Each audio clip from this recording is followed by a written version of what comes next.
तर मंडळी आज 2 ऑक्टोबर आहे. काल आपण आहे ना हा कोंबडा आणला, त्याचबरोबर दुसरा एक कोंबडा आहे तो बहुतेक बाहेर आहे वाटतं. आपला हा कोंबडा भरपूर घाबरला आहे कारण की याची पिसं गेलेली आहेत, कोंबड्याने मारलेले आहेत. हे बघा हा घाबरतो आणि याचा एक डोळा पण नाही, पहिल्यापासून आपण आणलं ना त्यापासून नाही आहे. तर इथे आपण जे खाद्य ठेवलं होतं ना सकाळी इथे पूर्ण संपून टाकलं. आता एक समजलं आहे की यांची भूक वाढत चाललेली आहे. पाणी पण आपण लेवल वाढवलं आहे, म्हणजे आता कमी झालं आहे. इथे पण टाकलं होतं खाद्य आपण, ते बघा भरपूर टाकलं होतं, संपलं आहे.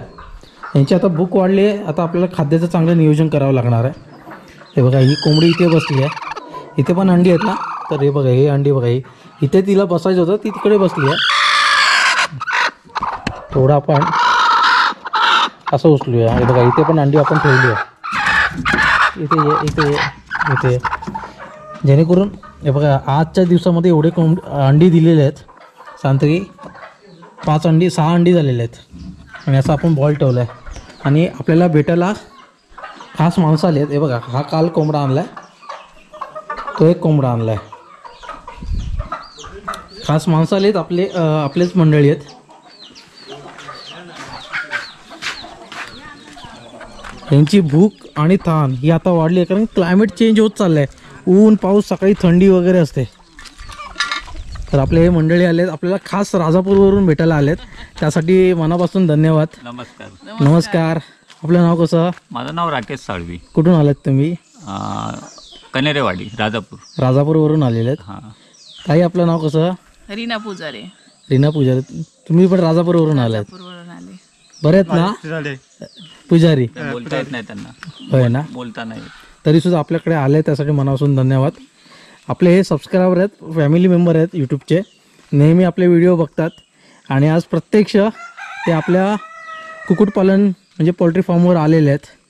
आणि बरं वाटलं की त्यांनी सकाळी मला फोन केला, त्यावेळी मी शूटला होतो बड्यामध्ये, म्हणजे लांजा साईडला. मग त्यांना सांगितलं मी आलो की फोन करतो.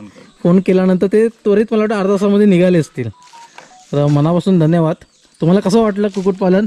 खूप छान, आवडला वाटलं आल्यानंतर. आणि तुम्ही सुंदर केलं, एकदम मस्त केलंय ना. ते वास पण येत नाही कोंबड्यांचा. अजून वाढणार आहे, आता कमी आहे, एक 50-1 पर्यंत आहे टोटल. पण मस्त पण छान आहे, जागा पण स्वच्छ आहे, काही घाण वगैरे नाही, कोंबड्यांना छान आहे. तेच बघायला आलो, पण मन एकदम प्रसन्न झाले बघून.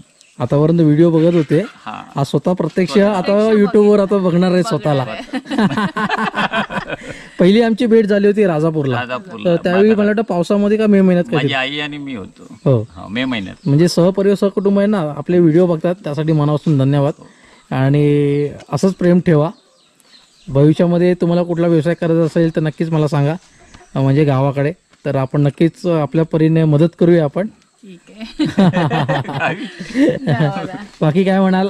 खूप आवडला मला तुमचं गाव पण खूप छान आहे, सुंदर. आतमध्ये आहे ना, काही अडचण वगैरे झाली नाही? काही नाही, लय भारी आहे. चांगलं वाटलं ना? छान वाटलं. वातावरण पण खूप छान आहे इकडचं तुमचं. भेटायला आवडलं का? आवडला? कसं आहे? छान. ओके. तर हेच आहे मंडळी की जे मंडळी आता मुंबईवरून गावाकडे येत आहेत आणि त्यांना आपल्या पोल्ट्रीवर यायचं तर नक्की मला संपर्क करा, काही प्रॉब्लेम नाही आहे. तुम्ही येऊन बघू शकता. माझं एक आहे की का यावं माहिती आहे की माझ्याकडे इथे आल्यानंतर त्यांना पण एक उत्स्फूर्त काय म्हणतात, एक एनर्जी आली पाहिजे की काहीतरी व्यवसाय करूया आपण. काहीतरी व्यवसाय करणं गरजेचं आहे आता गावाकडे. तर आपल्या कोकणातल्या मुलांना तुम्ही काय सांगाल व्यवसायाबद्दल? व्यवसाय करा, कोकणातच राहा. कोकणात जेवढा फायदा आहे तो मुंबईमध्ये एवढा नाही फायदा. मुंबईची जिंदगी दगदगवाली आहे, बरोबर ना? बरोबर आहे. इथे कसं एकदम आपलं स्वतःच आहे, स्वतः करा. तर म्हणले एक तुम्हाला सांगतो की ताईंना ना थोडासा प्रॉब्लेम आहे, म्हणजे चालता येत नाही, पण तरीसुद्धा ते वरती आले कारण की आपली जागा खाली आहे, रस्ता मेन रोड खाली आहे. पण त्यांना एक मनापासून धन्यवाद. हे मी का कॅप्चर केलं माहिती आहे की हे माझ्यासाठी अविस्मरणीय आहे. ही अपेक्षा म्हणजे असं विचार पण नव्हता की ताई आता एवढ्या वरती येतील. चालायची पण हालत खराब आहे. हो, आल्याबद्दल मनापासून धन्यवाद. असंच प्रेम ठेवा. थँक्यू. थँक्यू.